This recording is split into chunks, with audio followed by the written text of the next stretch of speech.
नमस्कार साथियों, मैं आपका दोस्त विभोर मोतला एक बार फिर से हाजिर हूं आप सबके सामने की करंट अफेयर की नई क्लास के साथ, जिसमें मैं लेकर आया हूं आपके लिए वो 10 सवाल जो आने वाली सभी प्रतियोगी परीक्षाओं में आपके लिए लाभदायक सिद्ध होंगे। तो चलिए दोस्तों, शुरू करते हैं आज की क्लास को हर रोज की तरह आज की मोटिवेशन कोटेशन के साथ।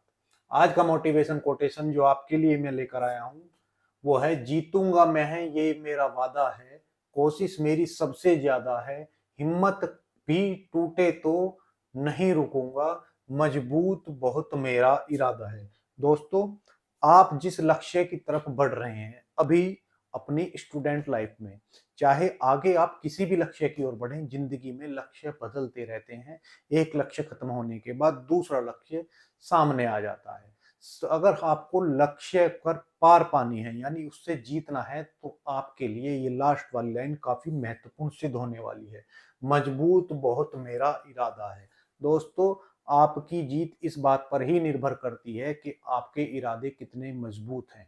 हो सकता है आपके लक्ष्य की प्राप्ति में कुछ समय लगे या परेशानियां ज्यादा आए, लेकिन अगर आपका इरादा मजबूत है तो ये सुनिश्चित है कि एक दिन आप अपने लक्ष्य को प्राप्त जरूर कर लेंगे। तो चलिए दोस्तों, अपना इरादा मजबूत रखिए और चलिए आज की क्लास की ओर। आज का आपका पहला क्वेश्चन आप सभी के लिए, हाल ही में दक्षिण पूर्वी एशियाई का पहला कोरल बैंक किस देश ने लॉन्च किया है? दोस्तों, अभी क्या हुआ है, हमारा जो फिलीपींस है, फिलीपींस, इसने क्या किया है, इसने एक कोरल क्रायो बैंक लॉन्च किया है। अब हमें पढ़ना है ये फिलीपींस कहां पर है, कोरल क्या होती हैं और ये क्रायो बैंक का कोरल से क्या संबंध है। दोस्तों, अभी हम जानते हैं दो टर्म के बारे में। इसमें पूरी टर्म कोरल क्रायो बैंक, लेकिन ये है कोरल। तो सबसे पहले हम जानते हैं कि ये कोरल क्या होती हैं। दोस्तों, ये एक जीव है। कोरल क्या है? एक जीव है, या इन्हें का दूसरा नाम होता है पॉलिप्स। इनको क्या कहते हैं हम? पॉलिप्स। और ये पॉलिप्स क्या होती हैं? ये जीव होती हैं। ये कहाँ पाई जाती हैं? तो ये समुद्र की गहराई में पाई जाती है। समुद्र की गहराई में आपने कई फिल्मों में ये देखा होगा कि समुद्र में ऑक्सीजन मास्क लगाकर कई अभिनेता अभिनेत्री नीचे सैर करने जाते हैं समुद्र की, जहां उन्हें रंग बिरंगे पेड़ पौधे और पहाड़ी नुमा संरचना दिखाई देती है। वो जो पहाड़ी नुमा संरचना है और जो आपको पेड़ पौधे जैसे लगते हैं, दरअसल वो पेड़ पौधे नहीं होते, वो होते क्या हैं? तो वो होते हैं पॉलिप्स। अब ये जो पॉलिप्स जीव है, ये समुद्र की गहराई में पाया जाता है। अब ये किसका बना होता है? तो ये इनकी जो ऊपर की संरचना है वो कैल्शियम कार्बोनेट की बनी होती है। कैल्शियम कार्बोनेट की इनकी संरचना बनी होती है, यानी जो इनका खोल होगा वो किसका होगा? कैल्शियम कार्बोनेट का बना होता है। अब ये क्या करते हैं? क्या पानी में गति करते हैं? नहीं करते हैं। ये पानी में गति नहीं करते हैं, यानी एक स्थान पर पत्थर की तरह जैसे पड़े हुए होते हैं। अगर आप इनके पास से गुजरोगे भी तो आपको लगेगा कि ये पत्थर है, लेकिन ये क्या है? ये एक जीव है जिनकी ऊपर की संरचना ऐसी है कि जो पत्थर नुमा संरचना हमें दिखाई देती है। अब ये जो जीव हैं, जो समुद्र की गहराई में रहते हैं, इनका क्या कार्य है या इनकी विशेषता यह है कि ये समुद्र के प्रदूषण को सोख लेती हैं और वहां पर जितनी भी जैव विविधता है इनके चारों ओर घूमती है। कैसे घूमती है? तो ये जो कैल्शियम कार्बोनेट की संरचना है इनकी, तो मान लो ये इनकी कैल्शियम कार्बोनेट की संरचना हुई। अब इसके अंदर जो इनकी आत्मा है या पोलिप्स नाम का जो जीव है इस खोल के अंदर, तो ये क्या होता है? जब तक जीता है तो इसमें रहता है, लेकिन मरने के बाद ये इस शरीर को मान लो छोड़कर इसकी आत्मा निकल गई, तो क्या बचा? शरीर बचा। लेकिन इंसान की तरह इसका शरीर गलता नहीं है, कैल्शियम कार्बोनेट का शरीर है, तो यह शरीर वहीं पर पड़ा रह जाता है। अब जब इसी परिवार का मान लो इसका बेटा या इस कोई जीव आता पैदा होता है तो वो इसके ऊपर ही पैदा हो जाता है। तो ऐसे ऐसे करके एक संरचना के ऊपर एक संरचना मरते रहते हैं और जीते रहते हैं।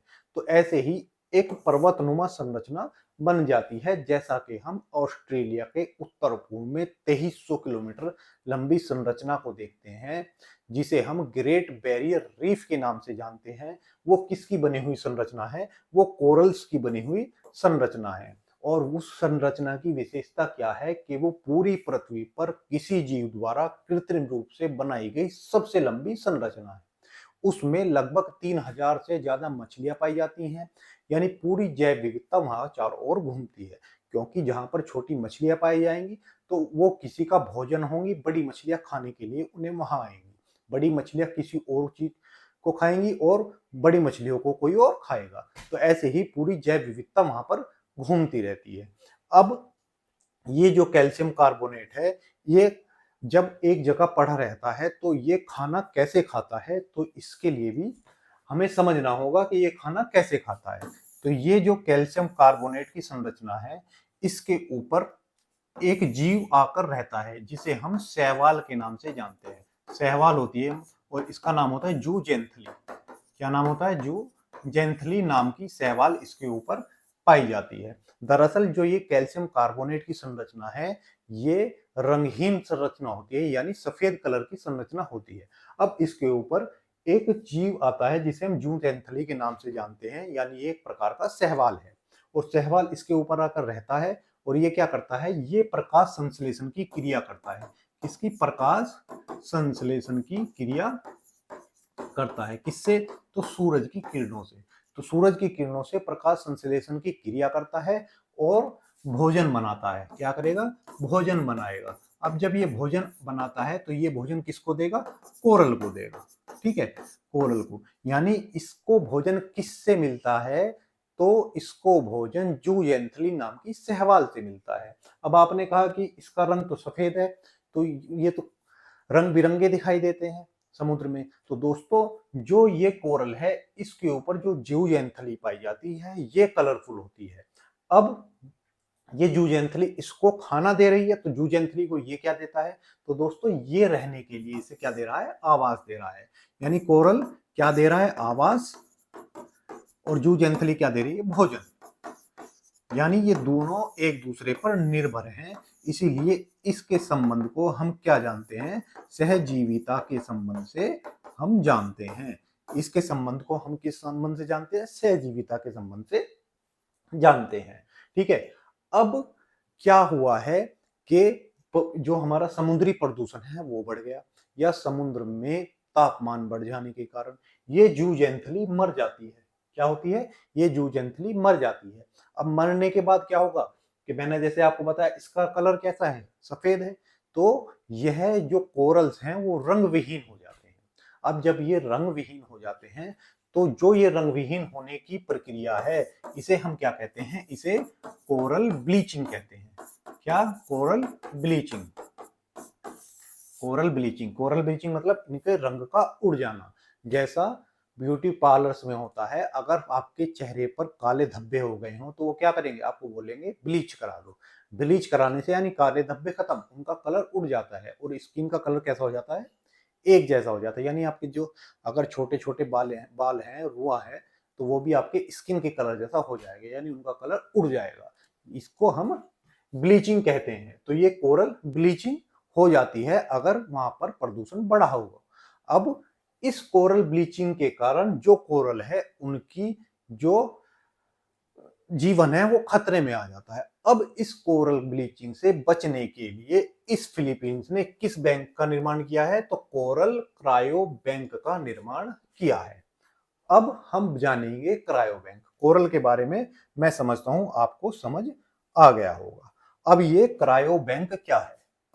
क्रायो बैंक दोस्तों, जब भी हम कोई क्रायो कहीं पर पढ़ेंगे तो इसका मतलब होगा न्यूनतम, बहुत न्यूनतम तापमान। ठीक है। और बैंक का मतलब क्या होता है? खाता। तो जिस चीज में हम कोई सामान रखते हैं उसको हम खाता कहते हैं। और खाता कहाँ होता है? बैंक में। तो हमें कुछ सामान रखने के लिए हमने एक बैंक का निर्माण कराया है। और इसमें क्या रखा जाएगा? इसमें वो क्रायो का मतलब बहुत कम तापमान पर, यानी बहुत कम तापमान पर किसी चीज को रखने की व्यवस्था को हम क्रायो बैंक कहते हैं। अब इसका काम क्या होगा? तो इसका काम होगा -196 डिग्री सेल्सियस तापमान पर तापमान पर हम क्या करेंगे, इसमें हम जो हमारे कोरल्स हैं उनको संरक्षित रखेंगे। कोरल के जो आनुवंशिक विविधता है उसको संरक्षित रखेंगे। यानी क्या करेंगे, इसमें जीवित कोशिकाओं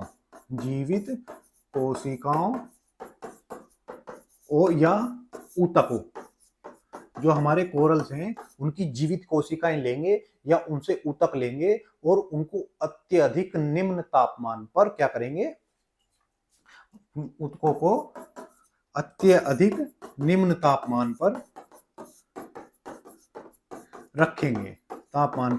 रखेंगे। लेकिन किस में रखेंगे, ऐसा कौन सा पदार्थ है, कई बार आपसे पूछ ले कौन सा ऐसा लिक्विड है जिसमें रखा जाएगा, तो इसमें लिक्विड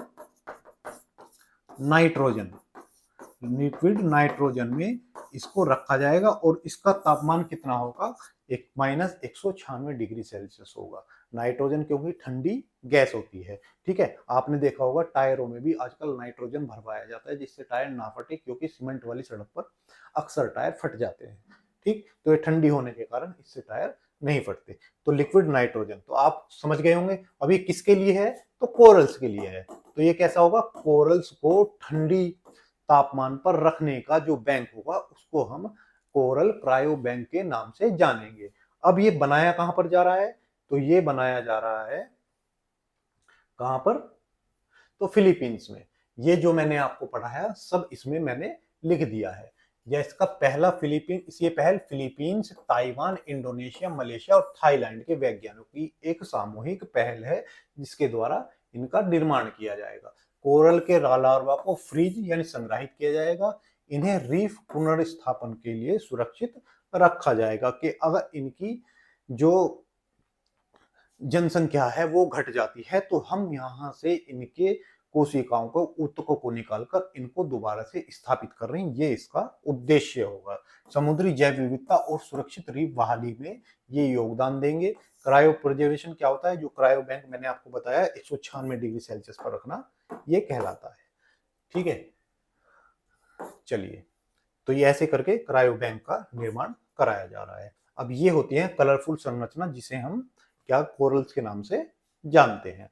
क्या सारा समुद्र में ये पाई जाती है, नहीं, यह केवल तटीय क्षेत्रों के पास, जैसे 200 फीट की गहराई तक यानी 200 मीटर की गहराई तक आप क्या करेंगे, इनको वहां पर उपस्थित पाएंगे। यहीं तक क्यों, क्योंकि यहां तक ही पृथ्वी पर पानी में प्रकाश पहुंच पाता है। तो जहां तक प्रकाश पहुंचेगा वहीं तक ये प्रकाश संश्लेषण की क्रिया करेंगी।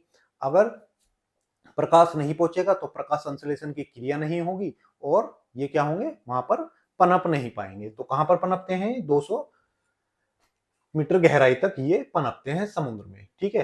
तो इनके कहां पर है स्थिति, एक बार हम फिलीपींस की स्थिति देख लेते हैं। चलिए, मैप को जूम करके आपको बिल्कुल फिलीपींस में ले जाते हैं, है ना, नहीं तो आप फिलीपींस में नहीं पहुंच पाएंगे। चलिए, तो ये रहा हमारा प्यारा भारत। भारत जैसा हमने मैप देखने की आपको कला सिखाई है, तो ये वाली दिशा हमारी ईस्ट हुई, ये वाली हुई हमारी नॉर्थ, ये हमारी वेस्ट और नीचे वाली साउथ। ये भारत की 4 दिशाएं। अगर भारत के हम दक्षिण पूर्व की ओर चलें तो यहाँ पर जो आपको लाल कलर का टापू में देश दिख रहा है, इसका नाम है फिलीपींस। फिलीपींस इसका नाम है। अब ये फिलीपींस किस द्वीप पर स्थित है, तो ये ल्यूजॉन द्वीप पर स्थित है। ल्यूजॉन द्वीप पर स्थित है, ठीक है। और फिलीपींस की राजधानी क्या है, तो मनीला इसकी राजधानी है, ठीक है। मनीला क्या है, इसकी राजधानी है। अब ये राजधानी 2 कामों के लिए प्रसिद्ध है।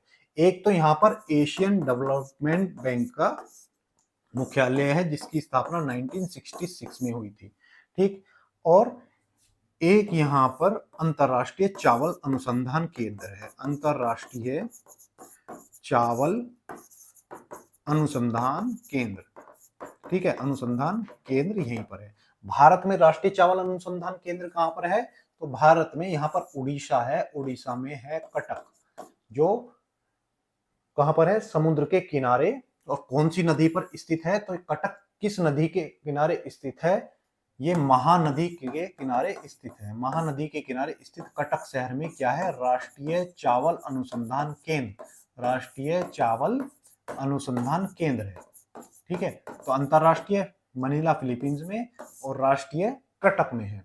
कटक जो ये है महानदी, इसके जो बराबर वाला क्षेत्र है इसको हम चावल के कटोरे के नाम से या धान के कटोरे के नाम से भी जानते हैं। अब बात हुई कोरल की। कोरल क्या भारत में नहीं पाई जाती? जी हाँ, भारत में भी पाई जाती है। ये हमारा अंडमान निकोबार और ये हमारा लक्षद्वीप, अंडमान निकोबार और लक्षद्वीप के पड़ोस में हमें कोरल्स देखने को भारत में मिलती है। चलिए, तो ये हुआ हमारा क्वेश्चन नंबर 1। अब देखते हैं क्वेश्चन नंबर 2। हाल ही में 68वां राष्ट्रमंडल संसदीय सम्मेलन कहाँ आयोजित किया जा रहा है? दोस्तों, एक है कॉमनवेल्थ या जिसे हम राष्ट्रमंडल के नाम से भी जानते हैं, राष्ट्रमंडल समूह, जिसकी स्थापना कब हुई? तो इसकी स्थापना 1949 में हुई। अब ये क्या है? राष्ट्रमंडल या कॉमनवेल्थ, यह उन देशों का समूह है जो कभी अंग्रेजों के गुलाम रहे हैं, यानी ये ब्रिटिश कॉलोनी का हिस्सा रहे। ये किन देशों का समूह है? उन देशों का समूह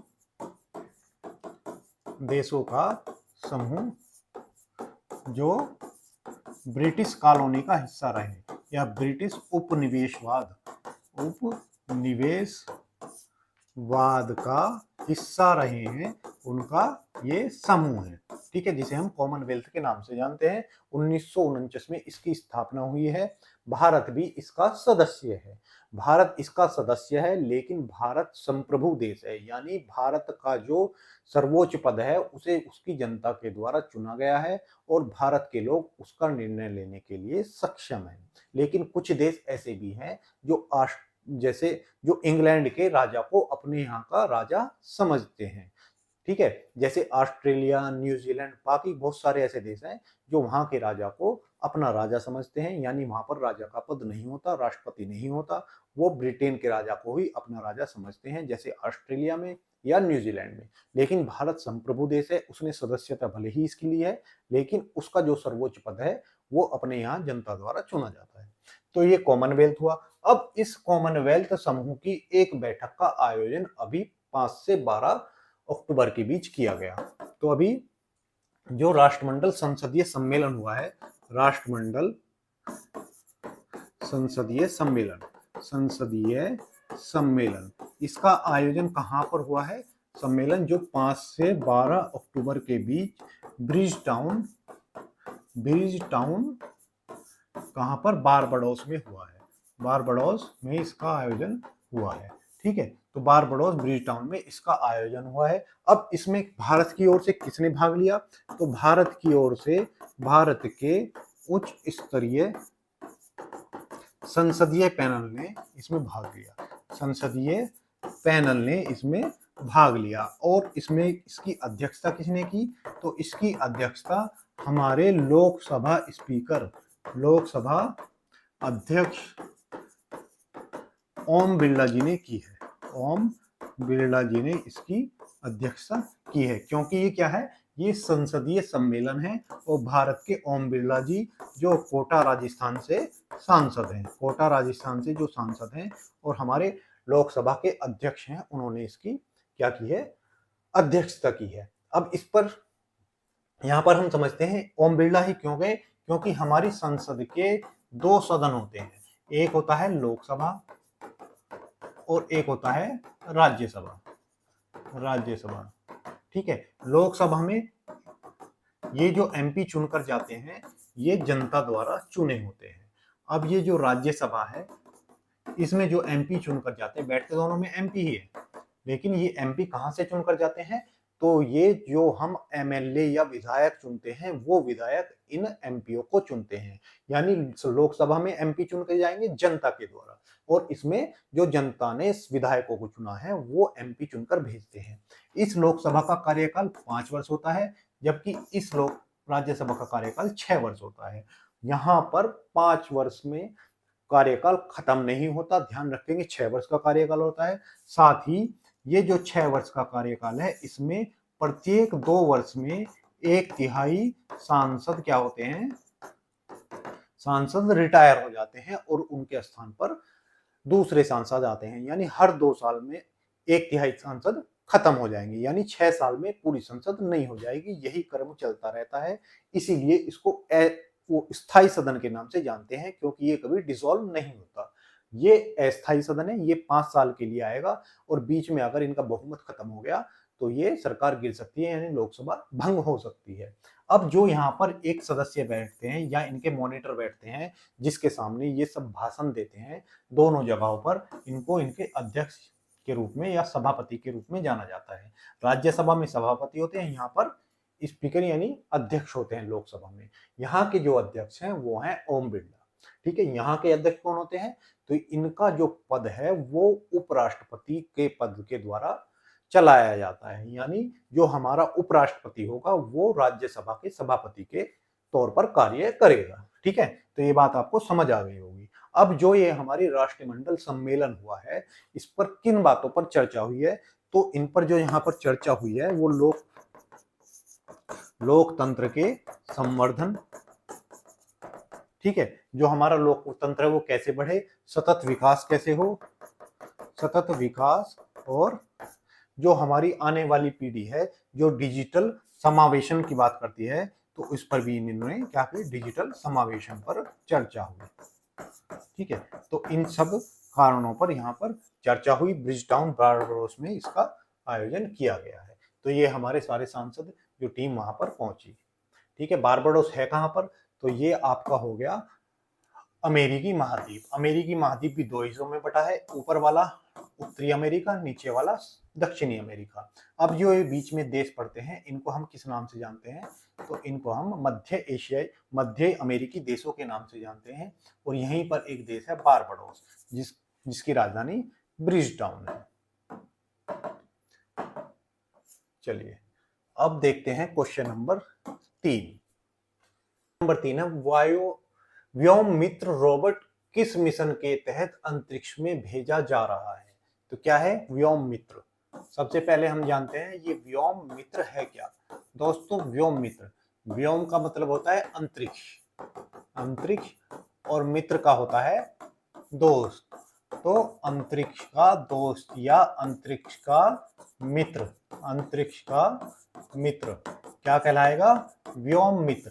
अब हम इसका प्रयोग कहां करने वाले और है क्या? तो यह एक रोबोट है, रोबोट जिसके हाथ पैर मुंह नाक आंख कान सब मानव के जैसे हैं, लेकिन इसके पैर नहीं है। क्या है? इसमें पहिए लगाए गए हैं। ठीक है, तो ये कैसा है? ह्यूमैनॉइड रोबोट है। क्या है? ह्यूमैनॉइड रोबोट। और ये किस काम के लिए है? तो इसको अंतरिक्ष में भेजा जाएगा। इसको कहां पर? अंतरिक्ष में भेजा जाएगा। ठीक है, भेजा जाएगा। लेकिन अब आप पूछेंगे कि भेजा तो जाएगा साहब, ये बताइए किसके द्वारा भेजा जाएगा? तो दोस्तों हमारे यहाँ पर मानव को अंतरिक्ष में भेजने के लिए, मानव को अंतरिक्ष में भेजने के लिए एक मिशन तैयार हो रहा है, जिसे हम बोलते हैं गगनयान मिशन। गगनयान यानी गगन में यान भेजने वाला मिशन, गगनयान मिशन। अब इसमें पहला चरण हमने घोषित किया है कि 2025 दिसंबर में हम इसका पहला फ्लाइट भेज देंगे। अब इसमें हम मानव नहीं भेजेंगे, तो ये कैसा होगा? मानव रहित मिशन होगा। ठीक है, मानव रहित मिशन होगा। तो इसमें कौन जाएगा? तो इसमें हमारा व्योम मित्र जाएगा, यानी अंतरिक्ष का दोस्त इसमें हमारा जाने वाला है। और इसीलिए 2025 में भेजा जाएगा। तो हमारे इसरो ने क्या किया है? इसको 2025 को अंतरिक्ष का वर्ष घोषित किया है, अंतरिक्ष का वर्ष घोषित किया है। ठीक है, ऐसे ही हमारी सेना ने सुधारों का वर्ष 2025 को घोषित किया हुआ है, ऐसे ही इसरो ने अंतरिक्ष का वर्ष घोषित किया है। अब जो ये व्योम मित्र है, कहां पर है वही व्योम मित्र? कहां लिखा है? हाँ, व्योम मित्र ये रहा। इसको निर्माण किसने किया है? तो इसका निर्माण यानी इसको बनाया गया है जो हमारे इसरो का एक रिसर्च सेंटर है, जिसे हम किस नाम से जानते हैं? तो उसे हम जानते हैं विक्रम साराभाई, विक्रम साराभाई अनुसंधान केंद्र, अनुसंधान केंद्र केरल। कहाँ पर है, तो ये केरल में उपस्थित है। ठीक है, तो इसके द्वारा इसका निर्माण किया गया है। अब कहाँ भेजा जाएगा, तो 2025 में जो पहला चरण है हमारे गगनयान का, उसके द्वारा ये अंतरिक्ष में भेजा जाएगा। अब अंतरिक्ष में जब भेजा जाएगा तो गगनयान का दूसरा मिशन हम भेजेंगे 2027 में, जो कैसा होगा, मानव युक्त मिशन होगा। ठीक है, मानव को गगनयान अंतरिक्ष की सैर कराने के लिए गगनयान में बैठाकर हम ऊपर भेजेंगे 2027 में। अब इससे पहले, उसके भेजने से पहले ये क्या है, एक ट्रायल किया जा रहा है जिसमें मानव के स्थान पर हम किसे भेजेंगे, तो व्योम मित्र को भेजेंगे। अब ये क्या करेगा ऊपर जाके, तो ये अंतरिक्ष का निरीक्षण करेगा। यानी ये मान लीजिए ये पहला टेस्ट ड्राइव है आदमी को अंतरिक्ष में भेजने से पहले। ये पहला टेस्ट ड्राइव जो इसरो के द्वारा किया जा रहा है। ये क्या करेगा, वहां पर जीवन समर्थन, पर्यावरण नियंत्रण की जांच करने वाला है ऊपर जाके। ठीक है, तो दिसंबर 2025 में भेजा जाने वाला है। तो किसके द्वारा भेजा जाने वाला है, तो ये हमारे इसरो के द्वारा भेजा जाने वाला है। अब बात कर लेते हैं इसरो की। ठीक है दोस्तों, तो भारत की अंतरिक्ष एजेंसी जिसका नाम इसरो है, इसरो, इसकी स्थापना कब होती है, तो इसकी स्थापना हमारे आजादी के दिन 15 अगस्त 1969 में इसकी स्थापना की जाती है। अब इसका मुख्यालय कहाँ पर है, तो इसका हेडक्वार्टर हमने बंगलुरु को बनाया है। ठीक है, बंगलुरु को इसका हेडक्वार्टर बनाया है। वर्तमान में इसके अध्यक्ष कौन है, तो वी नारायणन इसके वर्तमान अध्यक्ष हैं। अभी इन्होंने क्या किया था, इसरो की कुछ प्रमुख उड़ानें हम देख लेते हैं। जैसे इन्होंने चंद्रयान 3 भेजा, किससे भेजा, तो LVM-3M4 द्वारा भेजा गया। और इसमें क्या किया था, तो 23 अगस्त को ये कहां पर, चंद्रमा के दक्षिणी ध्रुव पर, जैसे हमारा ये चंद्रमा है तो ऊपर वाला नॉर्थ और नीचे वाला साउथ, यहाँ पर क्या किया, चंद्रमा पर लैंड किया। ठीक है, तो इसीलिए हम 23 अगस्त को क्या मनाते हैं, राष्ट्रीय अंतरिक्ष दिवस मनाते हैं। राष्ट्रीय अंतरिक्ष दिवस हम इसी दिन मनाते हैं। ठीक, अब ये दक्षिणी ध्रुव पर लैंड करने वाला भारत दुनिया का पहला देश बना है।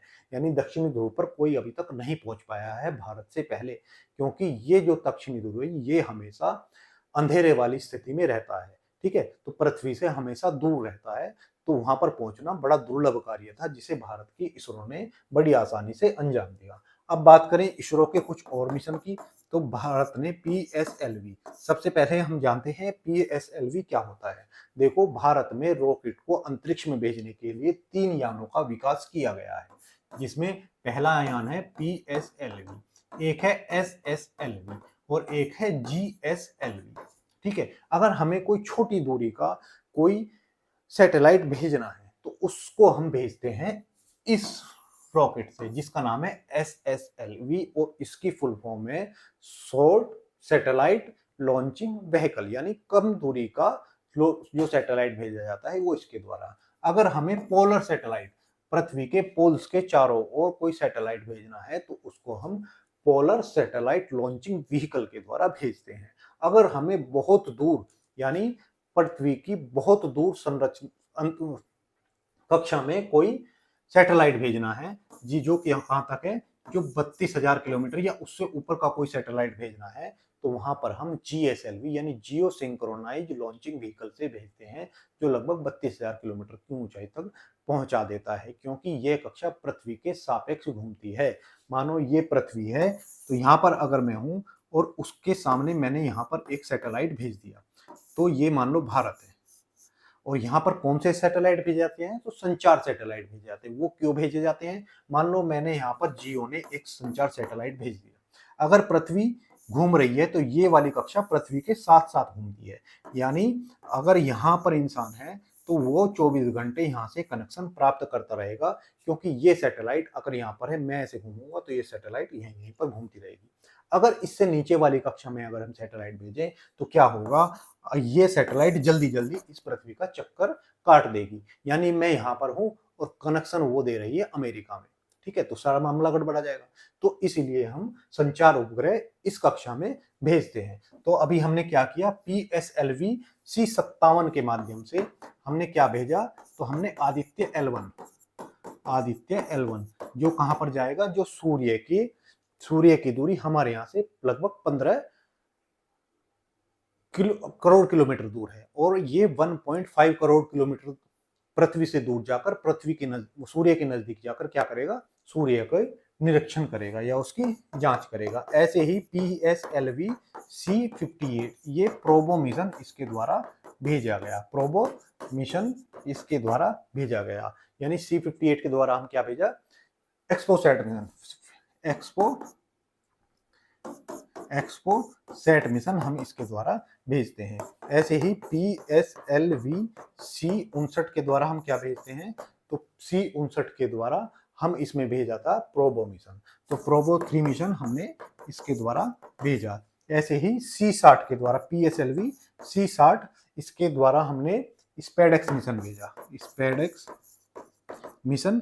और C61 के द्वारा हमने कौन सा मिशन भेजा था, तो C61 के द्वारा हमने अर्थ ऑब्जर्वेशन सैटेलाइट 09 को भेजा था। तो ये कुछ महत्वपूर्ण रॉकेट या सैटेलाइट जो हमने हाल ही में इसरो ने भेजी। ऐसे ही इसरो ने अपनी 100वीं उड़ान भी हाल ही में पूरी की। वो किसके द्वारा की, तो GSLV F15 के द्वारा किसने, इसरो ने अपनी 100वीं उड़ान पूरी की। ठीक है, 100वीं उड़ान कहां से पूरी की, तो GSLV F15 द्वारा।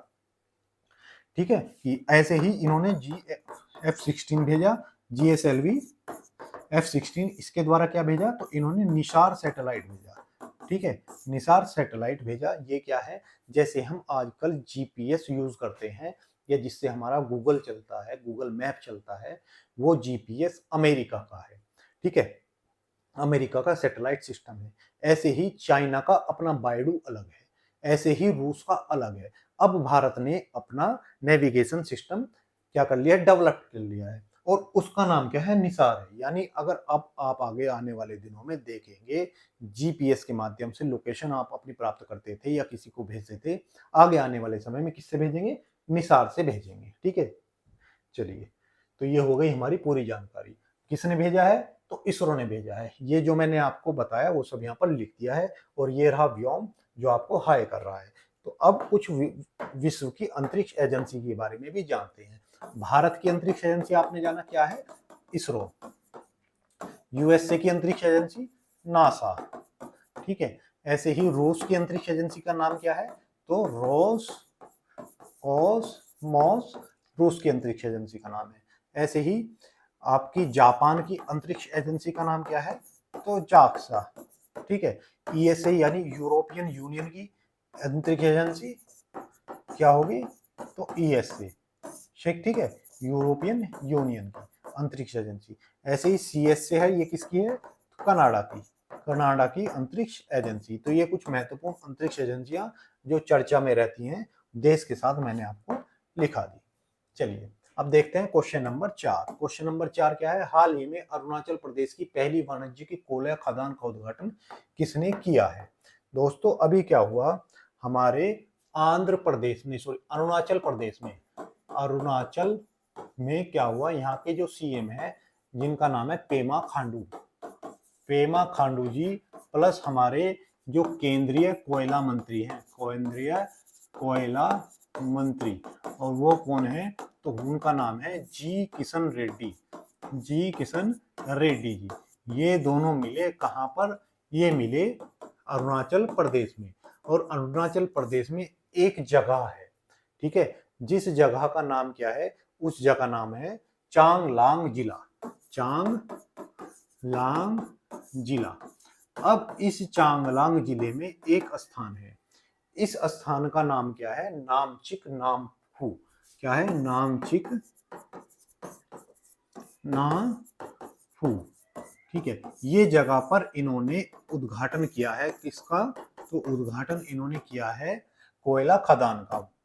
किसकी, आंध्र प्रदेश की पहली कोयला खदान, वाणिज्यिक कोयला खदान का इन्होंने क्या किया है, उद्घाटन किया है, और कहा है कि यहाँ से आप कोयला निकालो। अब ये कोयला निकालेगा कौन, तो CPPL। ठीक है, CPPL नाम की कंपनी इसे निकालेगी। इसकी फुल फॉर्म है कोल प्लस प्राइवेट लिमिटेड नाम की कंपनी यहाँ से कोयला निकालने वाली है। ये खदान कितनी बड़ी है, तो यहाँ 1 लाख टन कोयला होने का अनुमान लगाया गया है। इससे फायदा क्या हो गया, तो इसमें राजस्व बढ़ोतरी होगी कितनी, तो लगभग 100 करोड़ राजस्व बढ़ोतरी पर ईयर यहाँ पर होने का अनुमान लगाया गया है। ठीक है, तो कहाँ पर हुई है, अरुणाचल प्रदेश में हुई है। 100 करोड़ के लागत यानी उद्घाटन किसने किया है, तो मुख्यमंत्री पेमा खांडू और केंद्रीय मंत्री किशन रेड्डी द्वारा इसका उद्घाटन किया गया है। ठीक है, तो ये रहे हमारे कौन, पेमा खांडू जी और हमारे जो मंत्री हैं किशन रेड्डी। ये किशन रेड्डी हैं और ये पेमा खांडू। रेड्डी जी रेडी हैं पीला झंडा लेकर दिखाने के लिए। चलो भैया शुरुआत करते हैं। अब बात करते हैं हमारे अरुणाचल प्रदेश की। अरुणाचल प्रदेश जो कहां पर है, तो जो हमारे पूर्वी उत्तर हिस्से में है। तो ये है हमारा अरुणाचल प्रदेश, जिसे मैंने अपने पेन से क्या कर दिया है, येलो बाउंड्री में बांध दिया है। अब ये सीमा किससे साझा कर रहा है, तो इधर म्यांमार से, इधर तिब्बत जो किसके अधीन है, चीन के अधीन है, और इधर भूटान से। ठीक है, ये वाली सीमा भूटान से, ऊपर वाली चीन से, और ये वाली इसकी म्यांमार से लगती है। इसके साथ ही 2 राज्यों से भी सीमा साझा करता है। एक असम हुआ ब्लू वाला, और ये लाइट ब्लू में हुआ नागालैंड। तो 2 राज्य और 3 देशों से सीमा साझा करने वाला हमारा प्रदेश है, जिसका नाम है अरुणाचल प्रदेश। अब बात करें अरुणाचल प्रदेश की राजधानी, तो इसकी ईटानगर इसकी राजधानी है। सीएम मैंने आपको बता ही दिया कौन है, तो ये हमारे पेमा खांडू जी इसके सीएम है। बात करें इसके राज्यपाल की, तो लेफ्टिनेंट जनरल पर नाइक क्या है, इसके लेफ्टिनेंट जनरल परनाइक इसके राज्यपाल हैं। बात करें यहाँ पर त्योहार की या उत्सव कौन सा मनाया जाता है, तो यहाँ पर जो फेमस उत्सव है उसका नाम है परशुराम कुंड मेला। परशुराम कुंड मेला यहाँ पर मनाया जाता है। बात करें यहाँ के नेशनल पार्क की, तो मॉलिंग और नामदफा यहाँ के क्या है, तो ये यहाँ के नेशनल पार्क है। अब यहाँ पर कुछ फेमस दर्रे भी पाए जाते हैं। ठीक है, कौन कौन से दर्रे हैं वो हम एक बार देख लेते हैं। चलिए पहले इसे थोड़ा सा जूम कर ले, है ना, जूम करेंगे तो आपको अच्छे से पता चल पाएगा। चलिए ये पहुंच गए हम कहां पर, अरुणाचल प्रदेश में। अब आपको विजिबल होगा अरुणाचल प्रदेश अच्छी तरह से। चलिए, तो यहाँ पर एक दर्रा है, अरुणाचल प्रदेश ये है। ठीक है, तो ये हमारा क्या है, अरुणाचल प्रदेश। ठीक, अरुणाचल प्रदेश में एक दर्रा यहाँ पर है जिसे हम बोमडिला दर्रा के नाम से जानते हैं। बोमडिला दर्रा। ठीक है, बोमडिला दर्रा। दर्रा होता क्या है, तो दर्रा होता है 2 पहाड़ों के बीच में ऐसा स्थान जहां से आवागमन हो सके। जैसे हम पहले झोपड़ी बनाते थे और रास्ता बना देते थे आने जाने का ड्राइंग में, ऐसे ही ऐसा स्थान क्या कहलाता है, ये दर्रा कहलाता है। ठीक है, तो ये बोमडिला दर्रा कहां पर है, अरुणाचल प्रदेश में, जो तिब्बत जाने के लिए रास्ता खोलता है। ऐसा ही एक दर्रा यहाँ पर है। ठीक है, एक दर्रा यहाँ पर है जिसे हम यांग याप दर्रे के नाम से जानते हैं। किससे, यांग याप दर्रा, यांग याप दर्रा। ये क्या किस लिए प्रसिद्ध है, तो यहाँ पर आपने देखा होगा ब्रह्मपुत्र नदी, जिस पर चाइना सबसे बड़ा डैम बना रहा है। जो मानसरोवर झील के पास से एक नदी निकलती है जिसका नाम है ब्रह्मपुत्र। तो ब्रह्मपुत्र नदी भारत में कहां से प्रवेश करती है, तो इस यांगयाप दर्रे से भारत में ब्रह्मपुत्र नदी प्रवेश करती है। तो ये हो गए तिब्बत से लगने वाले, और यहाँ पर 2 दर्रे हैं। एक का नाम है दीफू और इसका नाम है पांगसाड़। ये दर्रे किससे, तो ये दर्रे अरुणाचल प्रदेश को म्यांमार में जाने का रास्ता देते हैं। ठीक है, तो ये 4 दर्रे आप याद रखेंगे।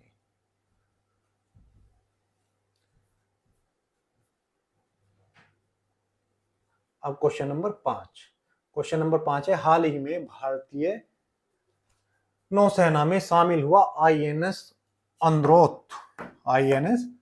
अंद्रोथ किस श्रेणी का जहाज है।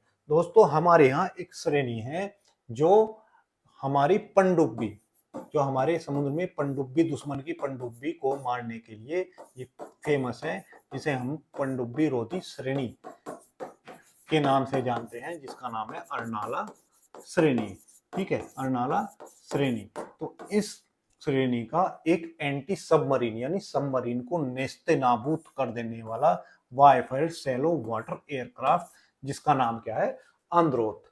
अब ये जो आंद्रोथ है ये किसका, तो आप जान ही गए कि ये एंटी सबमरीन क्लास का यानी अर्नाला श्रेणी का anti submarine warfare shallow watercraft है। अब इसको कहां शामिल किया गया, तो हमारा आंध्र प्रदेश का विशाखापत्तनम नौसेना, ठीक है, यहाँ पर नौसेना जो हमारा अड्डा है वहां पर नौसेना में शामिल किया गया। ठीक है, नौसेना में शामिल किया गया। ठीक है, नौसेना में शामिल किया गया। साथ ही इसका निर्माण किसने किया है, तो इसका निर्माण हमारे जो गार्डन रिच शिप बिल्डर जो कहां पर है, जो कलकत्ता में है, कोलकाता, इसने इसका निर्माण किया है। तो गार्डन रिच शिप बिल्डर तो इसका निर्माण करती है और विशाखापत्तनम में नौसेना में इसमें इसको शामिल किया, यानी इसका कमीशनिंग समारोह कहां पर हुआ, तो विशाखापत्तनम में इसका कमीशनिंग समारोह हाल ही में किया गया। अब इसकी विशेषताएं क्या हैं वो जान लेते हैं। इसकी विशेषताएं हैं कि सबसे पहली इसकी विशेषता है ये स्वदेशी है, यानी भारत में निर्मित। ठीक है, इसका जो 80% जो सामान इसमें लगा है, सामान कहां पर है, वो भारतीय है, यानी भारत में बना है। ठीक है, या भारतीय कंपनी द्वारा बना है। ठीक, तो भारत में निर्मित इसकी सबसे पहली विशेषता हुई। साथ ही इसकी जो लंबाई है वो 77 मीटर है। कितनी, 77 मीटर है। और किस लिए प्रसिद्ध है, जो सबमरीन पानी के अंदर जो जहाज चलते हैं उनको ढूंढकर मारने के लिए प्रसिद्ध है। इसका वजन कितना है, तो 1500 टन इसका वजनी ये वाटर क्या है, एयरक्राफ्ट है। ठीक है, वाटर एयरक्राफ्ट नहीं, वाटर क्राफ्ट है। ठीक है, तो ये किसके द्वारा बनाया गया, तो कलकत्ता जो हमारा गार्डन रिच शिपयार्ड बिल्डर है उसके द्वारा इसका हाल ही में निर्माण किया गया। ठीक है, तो ये है हमारी नौसेना। अब बात करें अगर नौसेना की, तो हमारे यहाँ पर जो नौसेना है, नौसेना या तीनों के लिख लेते हैं, नौसेना, वायुसेना और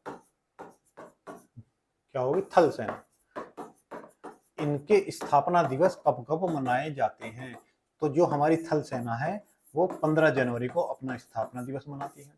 वायुसेना कब मनाती है, तो 8 अक्टूबर को वायुसेना मनाती है।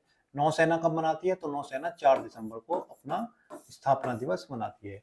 अभी हाल ही में जो हमारे थल सेना अध्यक्ष हैं उनका नाम क्या है, तो हमारे उपेंद्र द्विवेदी जी, इसके क्या है, उपेंद्र द्विवेदी हमारे अध्यक्ष हैं। साथ ही अगर बात करूं वायुसेना की, तो अमरप्रीत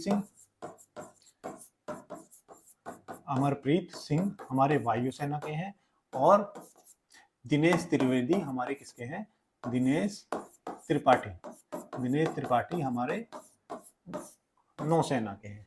ठीक है, तो ये हो गई पूरी जानकारी हमारी तीनों सेनाओं के बारे में। अब देखते हैं क्वेश्चन नंबर 6।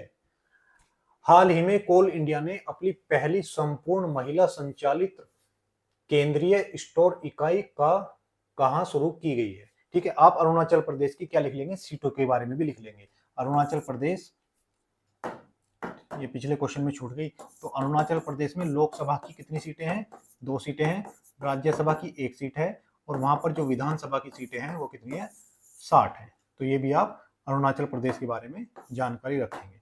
चलिए अब छठा क्वेश्चन देखते हैं। हाल ही में क्या किया गया है, हमारे यहाँ पर जो कोल इंडिया की पहली संपूर्ण महिला संचालित केंद्रीय स्टोर इकाई शुरू की गई है, कहां पर की गई है, तो ये कोरबा में। हमारे यहाँ पर एक राज्य है छत्तीसगढ़ राज्य में एक जगह है कोरबा।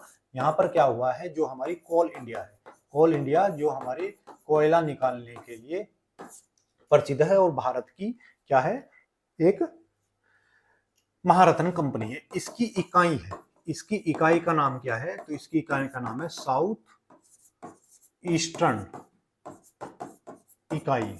ठीक है, साउथ ईस्टर्न जो इसकी इकाई है, इसने क्या किया है, पहला पूर्णतः महिलाओं से संचालित, महिलाओं से संचालित, ठीक है, केंद्रीय स्टोर, जो वहां पर स्टोर होगा उसमें सिर्फ महिला ही कार्य करेंगी, यानी केंद्रीय स्टोर का क्या किया है, इकाई इसने शुरू की है और वहां पर सिर्फ महिला ही कार्य करेंगी, यानी महिला सशक्तिकरण में कोल इंडिया की एक इकाई है, जिसे हम साउथ ईस्टर्न कोल फील्ड के नाम से जानते हैं, कोल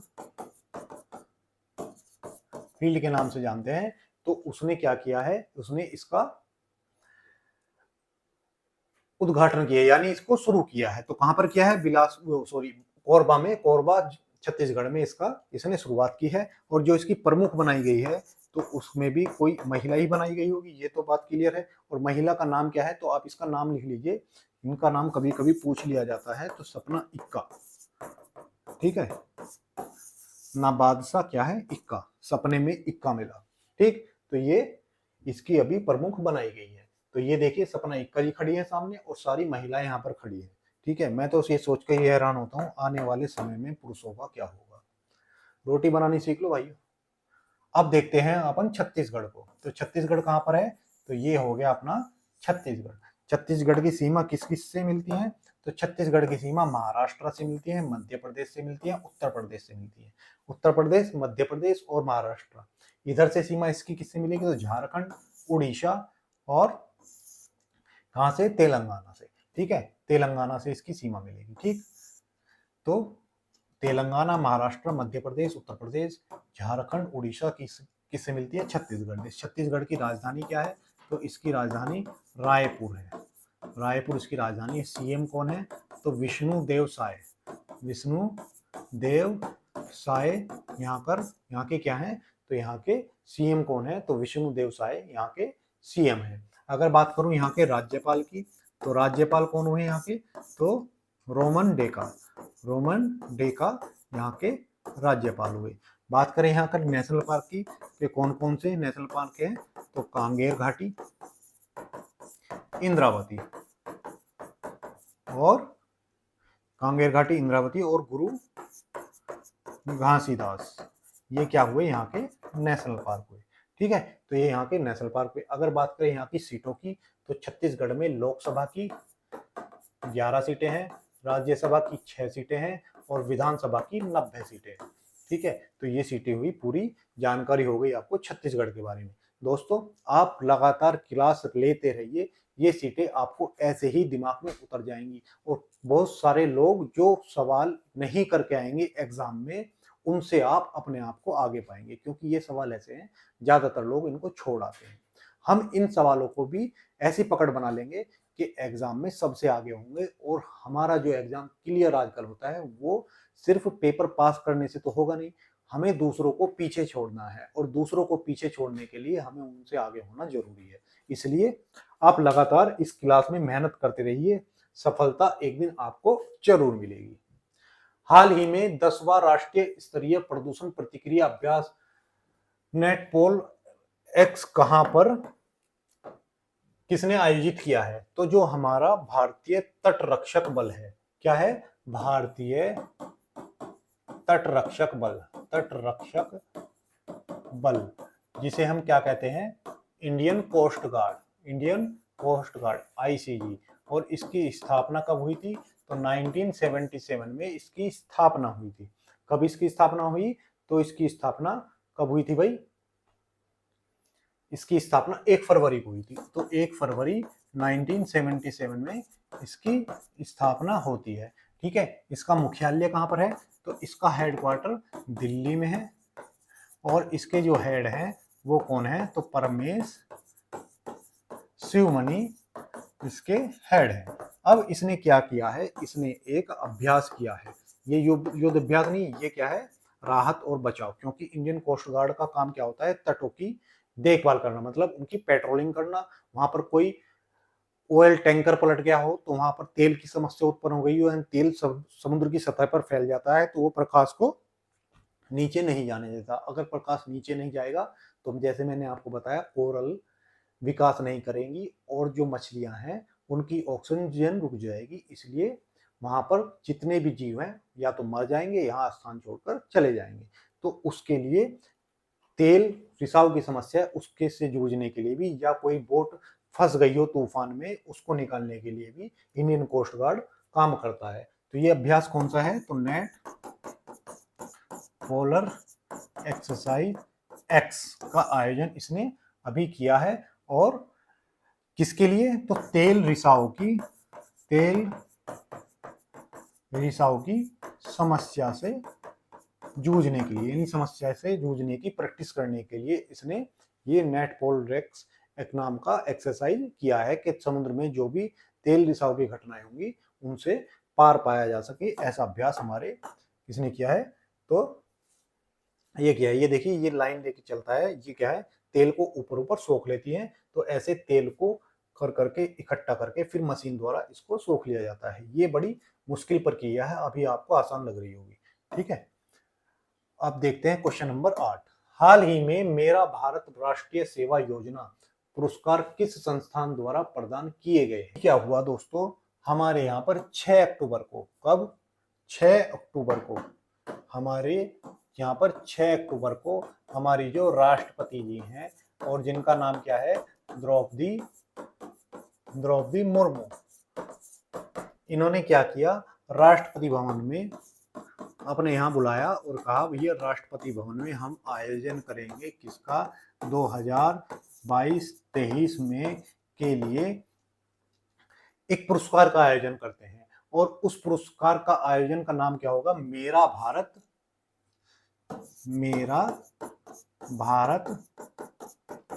राष्ट्रीय सेवा योजना पुरस्कार। तो ये आप याद रखेंगे कौन सा पुरस्कार होगा, मेरा भारत राष्ट्रीय सेवा योजना पुरस्कार, इसका आयोजन किया गया। और इसमें जो हमारे युवा मामले एवं खेल मंत्रालय द्वारा इसका आयोजन किया गया। आयोजन किसके द्वारा, यह आयोजन करता कौन है, तो युवा मामले और खेल मंत्रालय द्वारा इसका आयोजन किया गया। हमारे वर्तमान में खेल मंत्री कौन है, खेल मंत्री, खेल से हमारे मन को क्या मिलता है, सुख, तो इसलिए हमने रखा इनका मंत्री का नाम मनसुख मांडविया, यानी मन को सुख देने वाले मांडविया जी इसके मंत्री हैं। ठीक है, तो राष्ट्रपति भवन में अभी आयोजित किया गया। इसकी स्थापना कब की गई थी, तो 1969 में महात्मा गांधी जी के जन्म शताब्दी के अवसर पर इसकी स्थापना की गई थी। उद्देश्य इसका क्या है कि युवाओं को सामुदायिक सेवा, राष्ट्र निर्माण तथा व्यक्तिगत सेवा के कार्यों में भाग लेने के लिए प्रेरित करना। ठीक है, हमारे यहाँ के युवा राजनीति के लिए प्रेरित होते हैं, देश सेवा के लिए कोई प्रेरित नहीं होता। तो उसी में ये क्या है, इसका उद्देश्य है कि लोगों को राष्ट्र सेवा के लिए प्रेरित किया जा सके, उनको भगत सिंह जैसी भावनाएं उनके अंदर भरी जा सके, ये इसका उद्देश्य है। ठीक है, इसका कार्यक्षेत्र एनएसएस के कार्यक्रम विद्यालयों में संचालित होते हैं। साथ ही इसकी एनएसएस की इकाई गांव, शहरी, झुग्गी गोद लेकर नियमित गतिविधियां संचालित करती है। प्रत्येक स्वयंसेवक को प्रतिवर्ष 120 घंटे सेवा तथा 7 दिवसीय विशेष शिविर में भाग लेना अनिवार्य होता है। यानी जो इसमें सेवा करने वाले कर्मचारी होंगे या लोग होंगे उनको 120 घंटे की सेवा तो देनी ही देनी होगी। साथ ही 2 वर्षों में कुल 240 घंटे पूर्ण करने होते हैं। इसके लिए क्या क्राइटेरिया होता है, किनको दिया जाता है, तो ये हमारी इसके बारे में पूरी जानकारी हो गई। ठीक है, और पात्र तो कौन होंगे, तो सामान्य श्रेणी के लिए अधिकतम वर्ष उम्र कितनी होनी चाहिए, 25। ठीक है, अगर SC ST वाला बंदा है तो 28 वर्ष तक के लिए ही ये पुरस्कार दिया जाएगा। नामांकन प्रक्रिया संस्था स्तर पर चयन होता है। राज्य, केंद्र शासित प्रदेश स्तर पर इसकी अनुशंसा की जाती है। यानी केंद्र शासित प्रदेश और राज्य अपने स्तर पर अनुशंसा करेंगे कि भाई ये व्यक्ति बहुत अच्छा कार्य इसने किया है। राष्ट्रीय स्तर पर अंतिम चयन होता है और राष्ट्रीय स्तर पर इसका अंतिम चयन किया जाएगा। जो राज्य से लोग आएंगे उनके स्तर राज्य पर अपने लोगों के नाम केंद्र को देंगे, को केंद्र उनका क्या करेगा, नाम को लिस्ट करके देखेगा कि किनको ये पुरस्कार दिए जाने हैं, फिर क्या करते हैं कि राष्ट्रपति जी हमारे यहाँ पुरस्कार देती है। तो ये आप सब युवा देख रहे हैं जिसमें हम नौकरी पाने की दौड़ में है, ये लोग क्या कर रहे हैं, ये लोग देश की सेवा में जुटे हैं। अब देखते हैं क्वेश्चन नंबर 9। पुरुष हाई जंप T47 स्पर्धा में स्वर्ण पदक विजेता भारतीय एथलीट कौन है? तो अभी क्या हुआ, मैंने आपको बताया था, दिल्ली के जवाहर लाल नेहरू स्टेडियम में क्या हुआ, पैरा एथलीट विश्व चैंपियनशिप का आयोजन किया गया और इसमें जो हमारे निषाद कुमार इन्होंने क्या किया, पुरुष हाई जंप में T47 स्पर्धा में स्वर्ण पदक जीता है। स्वर्ण स्पर्धा में क्या जीता है, तो गोल्ड इन्होंने जीता है। साथ ही इनके साथ ही सिमरन जी हैं, उन्होंने भी यहाँ पर गोल्ड जीता। तो सिमरन और निषाद कुमार दोनों ने अभी यहाँ पर अपने लिए स्वर्ण पदक जीत लिया है। ठीक है, ये निषाद कुमार है जो पैरा एथलीट है। अब देखते हैं क्वेश्चन नंबर 10। हाल ही में सेबेस्टियन लुकार्नो ने इस्तीफा का मुख्य कारण क्या है? दोस्तों फ्रांस के क्या हैं, ये फ्रांस के पीएम जिनका नाम क्या है, सेबेस्टियन लुकार्नो, इनको कैबिनेट नामांकन और विपक्षी आलोचना के लिए और अस्थिर सरकार के लिए इन्होंने अपने पद से इस्तीफा देना पड़ा है। ठीक है, हमारे यहाँ कोई किसी की कितनी निंदा करता रहे, कोई इस्तीफा नहीं देता, लेकिन इन्होंने इस्तीफा दिया है। यहाँ के राष्ट्रपति कौन है, तो मैक्रोन यहाँ के राष्ट्रपति हैं, और इमैनुअल मैक्रोन, और यहाँ की राजधानी पेरिस है जो सीन नदी के किनारे है। फ्रांस जो यूरोपीय देश है, यूरोपीय देश में भी इसका बॉर्डर समुद्री सीमा साझा होती है यूके से। यूके और इसके बीच में एक चैनल है जिसे हम इंग्लिश चैनल के नाम से जानते हैं। इंग्लिश चैनल उत्तरी सागर को अटलांटिक सागर से जोड़ने के लिए जाना जाता है। इंग्लिश चैनल का एक हिस्सा है जिसे हम डोवर जल संधि के नाम से जानते हैं, जो इंग्लिश चैनल को उत्तरी सागर से जोड़ती है। इंग्लिश चैनल को लोग तैरकर भी पार करते हैं। इसे पहले भारतीय जिन्होंने तैरकर पार किया था उनका नाम था मिहिर सेन, और साथ ही जो महिला थी जिन्होंने पहली बार इसको तैरकर पार किया वो भारतीय महिला थी आरती शाह। ठीक है, तो ये हुई पूरी जानकारी और आज के 10 क्वेश्चन। आशा करते हैं हमारा प्रयास आपको पसंद आया हो, तो कृपया वीडियो को लाइक करें और चैनल को सब्सक्राइब करें और अपने दोस्तों के साथ शेयर करना ना भूलें। धन्यवाद।